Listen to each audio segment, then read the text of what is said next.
tumawag po sa akin si former Congressman Mike Defensor. Tinanong ko po kung ano ang kailangan niya. Meron daw pong isang tao na matagal na po niya kung gustong kausapin para sa isang paglalahad ng kanyang nalalaman tungkol po sa ating iniimbestiga sa committee ito. Sabi ko, madali ba yan kasi meron kaming session, mag-uumpisa yun ng 3:00. Sandali lang ito, sabi niya, kasi nandito lang naman kami rito sa may Golden China. Ito pong restaurant malapit sa atin. Mga 5 minuto lang po siguro mararating natin. So ako po ay nagparaya at pinuntahan ko kung sino yung sinasabi niyang tao. Kasi po meron na raw po siyang draft na salaysay na kung gusto ko raw pong makita. So Mr. Chair, ako po ay nagpaunlak para makita kung talagang meron ngang ganung tao at meron nga siyang gustong isalaysay. Nakita ko po yung tao at pinabasa niya po sa akin yung isang salaysay na nakaporma na po. Binasa ko po. Yun pong salaysay na yun ay nagsasabi ng kanyang pagkalungkot at siguro pagkabahala, sabi niya, na bakit nangyayari sa ating bansa ito. At nalulungkot siya, Mr. Chair, sapagkat meron siyang partisipasyon doon eh. At nung nakita ko ang kabuuan ng kanyang salaysay, meron po siyang personal na kaalaman para ikonekta si Representative Saldico kay former Speaker Martin Romualdez. Sabi ko, hindi ako pwedeng magtagal, nabasa ko na ito, hahabol ako sa aming sesyon 3:00. Pero kung talagang ikaw ay voluntaryo mong gustong gawin yan, sang-ayon sa iyong nilalahad dito, di sige, i-finalize mo yan. At gusto ko, ipanotaryo mo sapagkat hindi po pwedeng hindi notaryado yan. At kung buo ang loob mo at talagang yan ay matagal mo nang iniisip, pumunta ka ako bukas ng umaga sapagkat meron kaming pagdinig. Mr. Chair, nandito po yung tao at hawak ko po yung ilang piraso ng kanyang sinumpaang salaysay. Kung po pwede po sana natin siyang tawagin ngayon, para ngayon siya po ang mismo maglahad ng kanyang salaysay sa ating gitna. Okay, you may call him. Mr. Chair, I'm calling Mr. Orly Regala Gutesa para po humarap siya sa atin. Mr. Gutesa, kayo po ay umupo dito sa may gitna. Pakibigyan mo ng copy si Mr. Chair. Page. Bigyan mo si Chair. Mr. President. Bigyan mo si Mr. President.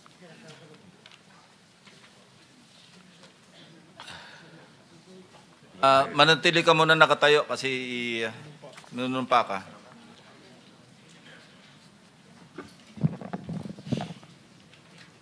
Raise your right hand. Yeah. Do you swear or affirm to tell the truth, the whole truth, and nothing but the truth in this proceeding? Yes, sir. Salamat. Take your seat, please. You may proceed. You may continue. Salamat po, Mr. Chair. Mr. Gutesa, kaninang ako'y nagpapaliwanag para ipakilala kita. Narinig mo yung aking sinabi? Yes, Your Pwede Honor. mo bang i-confirm na kung ano yung sinabi ko ay yung nangyari kahapon? I confirm, Your Honor. Salamat po. At ngayon po ay hawak ko nga ang inyong sinumpaang salaysay na nung draft ito ay binasa ko. Ganun din nga po at wala namang pagbabago. At gusto ko lamang pong sabihin ninyo na mayroong pirma sa ibabaw ng pangalang Orly Regala Gutesa. Kayo po ba ang nagpirma nito? I confirm, Your Honor. At gaya po ng sinabi nyo sa akin kahapon, voluntaryo ninyong ginawa ito at wala namang namilit sa inyo. At katotohanan yan, ako nga po ay ininyayahan nyo para makita ko yung inyong salaysay. Yes, Your Honor. Ito po ay pinanotaryo ninyo. Nakikita ko rin po. Totoo po ba itong notaryong ito? Totoo po, Your Honor. Okay. Ngayon, kayo na po ang magbasa para sa ganun ay marinig po ng buong kapulungan. Pwede po niyong basahin ang inyong salaysay. Maraming salamat, Your Honor. Mr. Chair, can he proceed? He may proceed. Ako po'y nagpapasalamat sa pagkakataong ito. Sa Senate Blue Ribbon Committee, Senador Ping Lacson, sir. At sa iba pang member na nandito po.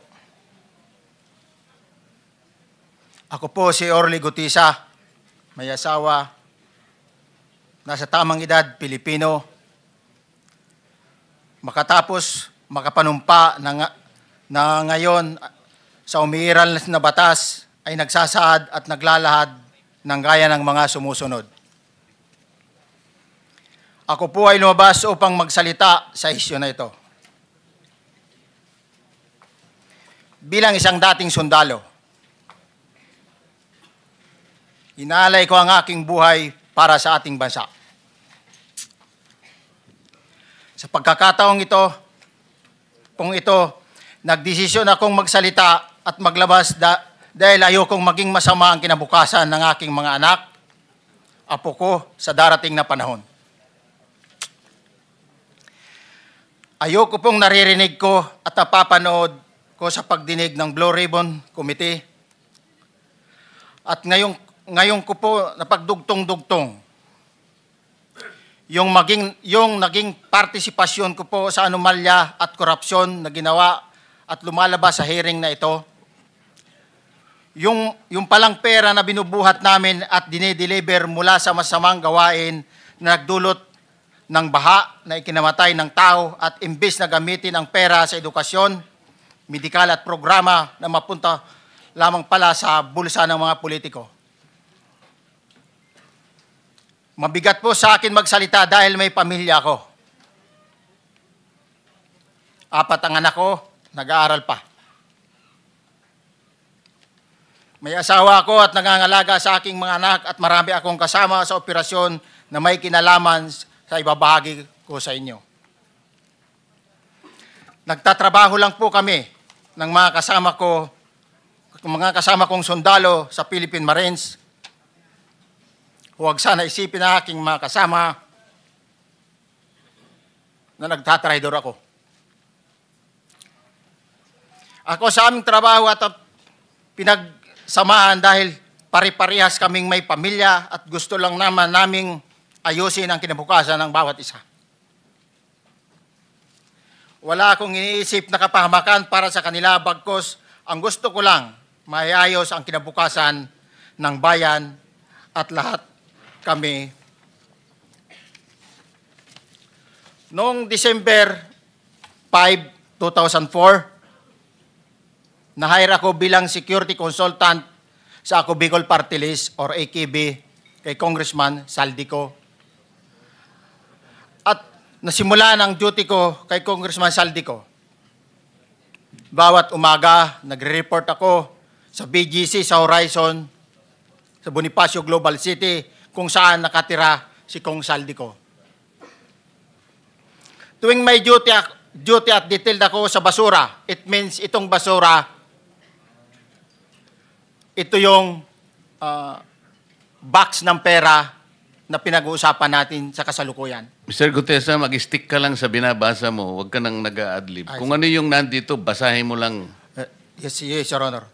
Tuwing may duty detail ako sa basura, pumupunta kami sa 28 Ladybug Corner, Dragonfly, Valle Verde 6, Pasig City. Tagabuhat lang ako ng malita ng basura. Ang ibig sabihin ng basura ay malita na may lamang pera. Ang bawat malita ay may lamang humigit kumulang 48 million pesos.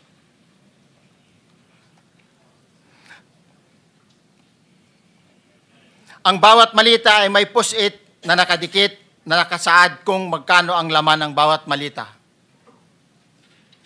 Tuwing may duty detail sa basura, may pumupunta na tao na magde-deliver ng basura at nire-receive ni John Paul Estrada at Mark Tiksay. Ang mga executive assistant ni Congressman Saldico at sila ang mga detailed sa mga ganyang activities. Ang mga nangyayari kapag duty kami sa basura, kalimitang dinadala sa bahay ni Congressman Saldico sa Valle Verde 6 at tinatanggap naman ni Mark at ni Paul. Pagkatapos naming may baba ang nasabing basura, ipinapasok sa bahay ni Congressman Saldico sa Valle Verde 6 at binibilang ni Mark at ni Paul. Alam ko na ang laman ng maleta ay pera sapagkat nakita ko si Paul na binuksan ang maleta at inilabas ang laman para bilangin. Ang isang ehemplo na nagdala ng pera ay si Congressman Eric Yap ng AXIS Party List. 46 na malita ang dala niya sa bahay ni Congressman Saldico sa Valle Verde 6. Pagkatapos mabilang, isinakay namin sa mga sakyan patungo sa Horizon Residence sa Taguig. At dumiretso kami sa basement upang may baba ang nasabing basura. Bago ibaba ang nasabing basura, ito, Merong napuputol sa binabasa mo eh. Huwag kang magmadali. Huwag kang magmadali. naputol na, Ulitin mo yung paragraph 20.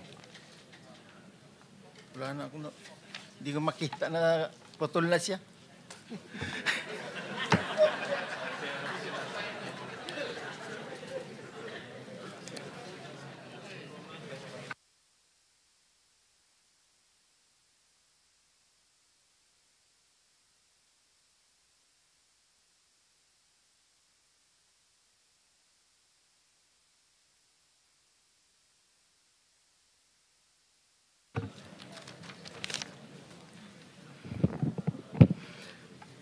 Pagkatapos, mabilang ang sinasakay namin sa mga sakyang patungo sa Horizon Residence, Taguig. Pagdating sa Horizon Residence, dumidiretso kami sa basement upang maibaba ang nasabing basura at dalhin sa unit ni Congressman Saldico sa 56th floor sa nasabing lugar kung saan siya nakatira. Bago ibaba ang nasabing basura, ito ay bawas na. Halimbawa, nag-akyat kami ng 46 na malita. Ibababa lamang namin ay 35 malita para i-deliver sa bahay ni House Speaker Martin Romualdez sa 42 McKinley Street, Taguig. Ang labing isang malita ay naiwan sa taas ng 56th floor sa Horizon Residence. Humigit kumulang 3 beses ako mismo ang nag-deliver ng basura sa bahay ni Congressman Saldico sa Horizon Residence at sa mga bahay ni Speaker Romualdez sa 42 McKinley Street, Taguig. Mas maraming pagkakataon na nagde-deliver kami ng basura sa bahay ni Speaker Romualdez at sa bahay ni Congressman Saldico dahil iba-iba kaming mga nakadetailed na close-in, back-up at advance party na nagkakaroon ng rotation. Sa huli, ako po ay nagnanais na mapasailalim sa Witness Protection Program dahil alam ko po nanganganib ang buhay ko at ang aking pamilya sa ginawa kong paglalahad na ito. Sa katotohanan na ang lahat ay nilagdaan ko, ang salaysay na ito ay kusang loob at walang anumang pamimilit at bunsod lamang ng hangarin matulungan ang ating bansa. Ito po ay nilagdaan ko, Your Honor. Thank you, Orly. Before you proceed, meron lang ako papakitang litrato sa iyo, no? I-confirm mo, kasama na rin si Bryce, kung yan ba si Paul na binabanggit mo. I confirm, Your Honor. Yun nga po, Your Honor. Siya po. Okay, so, yeah, for the record, andito po yung litrato nung binabanggit na si Paul. Ang pilyado nito.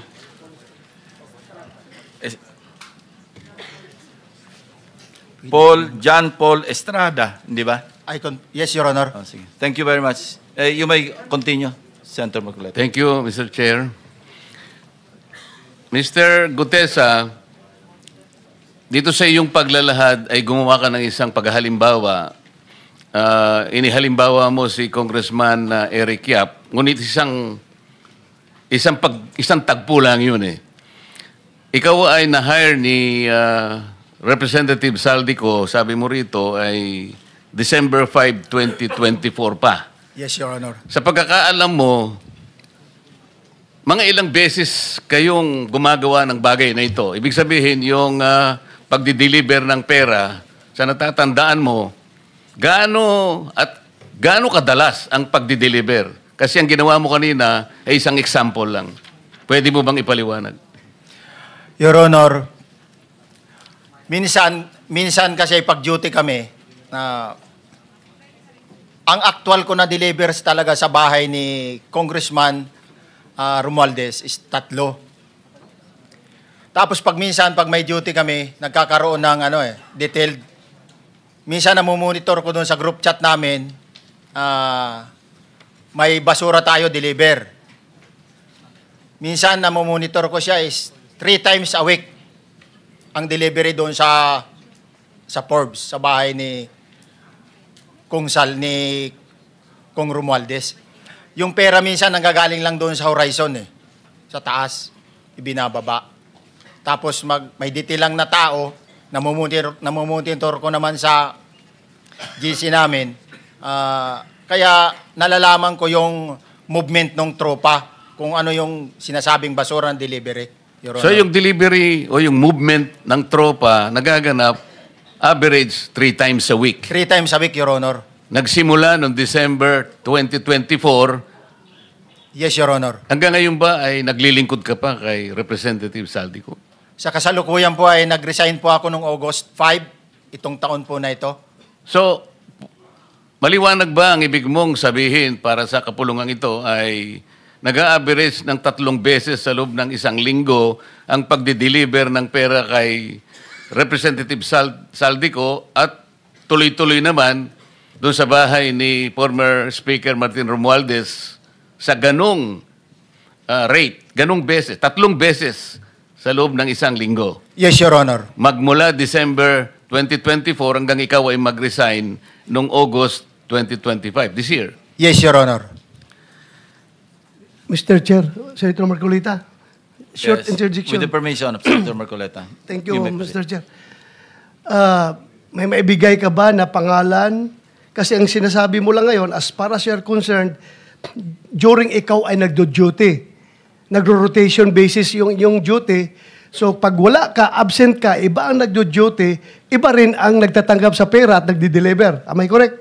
Senator De La Rosa, may I just remind you na isang follow-up. Pero kung gusto mo ituloy at pahig si Senator Marcoleta, naka-charge sa oras niya yung mga susunod na tanong. Okay? Okay lang. Okay lang. Sige, boss. May- Nanghiram meron lang pa naman namang- ako sa iyo. Go ahead. Meron ka pa namang 4 na minuto pa mahigit yan. Yes, sir. So, sige. Very quick lang. So, pag hindi ka duty, may ibang nag-deliver ng pera kay Saldico at kay Speaker Romualdez. Pag nangyayari yan, sir, pag hindi ako duty, may makadetail talaga sa basura na yan. Pero ang authorized lang na mag-deliver at mag-receive niyan is yung 2 tao na binanggit ko, which is John Paul Estrada and Mark Tiksay. Okay. Thank you, Mr. Chair. Thank you, Senator Marcolita. Mr. Gutesa, sa panig ng pagdi-deliver sa bahay ni former Speaker Martin Romualdez, sinong tao ang nagre-receive? Sa mga ganun, sir, ang may contact, Your Honor, is yung si Paul at si Mark lang ang may contact doon sa receiver. So pagdating doon, nakabukas na yung gate doon sa Forbes, pumapasok na lang kami. Then, pag nabuhat na namin yung mga malita na ibaba na, so lalabas na kami. Wala na kaming basta may deliver lang namin yung mga basura doon sa bahay, wala na kaming noon, Your Honor. Alin-aling bahay Yung ang 42. pinagdi-deliveran mo sa panig ni former Speaker Martin Romualdez? Yes, Your Honor, yung 42, yung dito sa may Forbes Park. Yun lang? Wala nang iba? Mayroon pa yung bago nakaraan doon sa 19 Nara, yung dating bahay ni Michael Yang. Sa pagkakatanda mo, mayroon pang ibang lugar na kung saan nagdi-deliver kayo?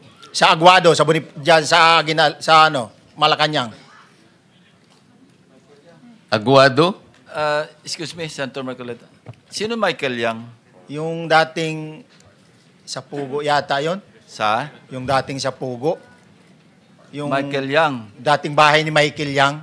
Dating bahay. Yes, Your Honor. Okay, thank you. Ibig mo sabihin, nabili ni Speaker Martin yung bahay ni Michael yan?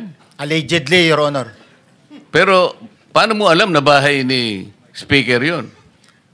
Kasi doon na nagde-deliver yung tropa nung hindi na nagde-deliver doon sa 42, Your Honor.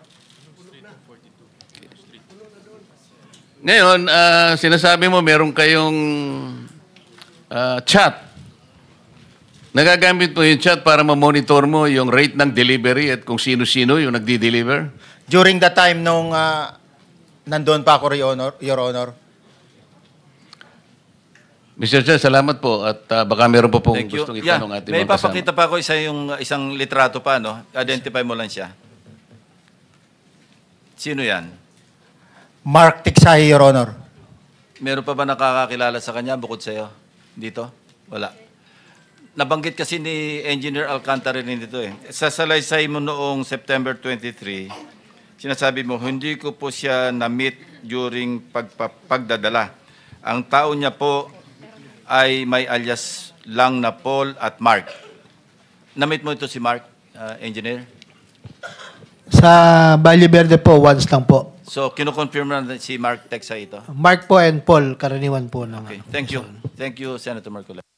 Mr. Chair, may tatanong lang po kung Yes. with the permission of Yeah, okay. Senator Marcoleta. Mr. Orly, sabi niyo po 46 na maleta na nagkakalaman po ng 48 million bawat isa. Tama po ba? Based doon po sa level nung malita na nakita ko, Your Honor. Paano po nalaman ninyo na 48 million po ang laman ng bawat isa? Kasi bawat malita po, mayroon siyang post-it na nakalagay, may sign na 48. Lahat po yun may 48. Yes, Your Honor. So, yung 46 maleta, 48 million ang laman ay nagkakahalaga po ng 2.2 billion. Alam niyo po ba yan? Kung 3 times a week ang sinasabi ninyo, ang delivery. Based sa my experience, doon lang ako naka-experience ng 46 nung time na yon, Your Honor. Hindi naman po every week or monthly ito. Yes, Your Honor. So at one point, yung 46 na maleta, 48 million ang laman, 46 times 48 million ay 2.2 billion. Excuse me, Senator Marcoleta, paubaya mo na sa kanya yung oras na naiwanan mo, now 1 minute. Isang tanong na lang. Sige, okay. 2.2 billion. Ganun po yung multiplication eh. Siguro, Your Honor, yun ang lumalabas. So one time lang po ito. One time lang po, yung time ko lang yan, nung panahon na na-identify ko si Congressman Yap, Your Honor. Alright, maraming salamat po. Thank you. Yung paghalimbawa mo, kaya mo ginawa, dahil yun ang pinakamalaki. Yes, Your Honor. Pero pangkaraniwan, dahil 3 times a week, mga ilan sa tingin mo yung karaniwang na i-deliver? Ilang maleta? Usually, pag nanggagaling na sa Horizon, na idine-deliver na doon sa Forbes, minsan mayroong 15 or kaya 18 ang malita. Pero yung malalaking malita yon na nagre-rate yung bawat malita minsan, mayroong 48, may 50. Sa mga tweet, Mr. Gutes, pangkaraniwan, 15 to, Your Honor? yun ang average, pangkaraniwan. Yes, Your Honor. Yung nabanggit mong nabigla ka sapagkat malaki, 48, yun lang kay Congressman Eric Yap. Yes, Your Honor. Yun ang time na nakita ko talaga yung ganung kabalk Okay. yung balita na yun, Your Okay. Honor. Mr. Chair, payagan nyo sana akong magtanong lang ng isang tanong kay Mr. Diskaya.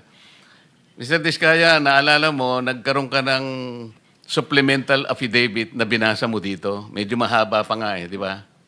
Naalala mo yung nakaraan? Ito yung supplemental affidavit mo. Yes po, Your Na Honor. may petsang September 23, 2025. Ito yung nakaraang hearing natin. Yes po, Your Honor. Napansin ko kasi nung pinakinggan ko tiningnan ko sa ating transcript, parang hindi mo binasa yung paragraph 30 na kung saan binabanggit dito yung DPWH Region 1. Chinek ko talaga kaninang umaga, nirecheck ko uli, hindi nasama sa binasa mo ito. Ano ito, nagkamali ka lang o... Your Honor, talagang hindi ko po nabasa dahil masyado na pong mahaba yung ano ko. Yung binabasa ko po. Hindi nga, sabihin mo na nagkamali ka lang, hindi mo sinasadya. Hindi po sinasadya. Pero dito po, wala rin po eh. Hindi nakasulat. Baka nakalimutan pong ilagay, kaya hindi ko po nabasa. Tsaka pinatigil po ako doon sa... Nakatigil... Ay, ito, sorry. Nagkamali po ng page. Ito po, 30 po sa Region 1. Meron pala. Oo nga, nandito yung paragraph 30. DPWS Region 1. Yes po, Your Honor. Pero nung checking ko yung transcript, hindi mo binasa ito. Opo, yes po, Your Honor, kasi mahaba na po. Hindi, nabasa mo yung 31 hanggang 37 eh. Ito nalaktaban mo yung 30. Kaya lang ako nagtataka, kaya tinatanong kita, sinadya mo ba to o nagkamali ka lang? Hindi po, Your Honor, kasi napatigil na po ako nung Hindi sa nga, dulo sagutin po. mo, nagkamali ka lang. Hindi po, Your Honor. Hindi po ako nagkamali. Ano nga? Sinadya mo? Hindi po, Your Honor. Bali, alam ko po parang pinatigil na po ako dito dahil masyado na pong mahaba yung binabasa ko. Hindi, ganito. Pinatigil ka, nung pagpatuloy mo, nakaligtaan mo yung number 30. Hindi mahaba pa yan eh. Nalaktawan mo siguro. Yes po, Your Honor. Yeah. Para maliwanag lang. Oo, Hindi gusto ko lang sinadyang maliwanagan kasi nabanggit ko na kanina na naimungkahi ko na sana'y tawagin din si Governor Chavit Singson. Baka ka kung may connecta doon sa ano mo, baka ka kung sinadya mo. Ngayon, kung sasabihin mong nagkamali ka lang, tatanggapin ko yon. Your Honor, hindi po ako nagkamali. Naano lang po, hindi lang po nabasa. Okay. Salamat, Mr. Chair. Ang susunod po ay si Senator Risa Hontiveros. You may have the floor.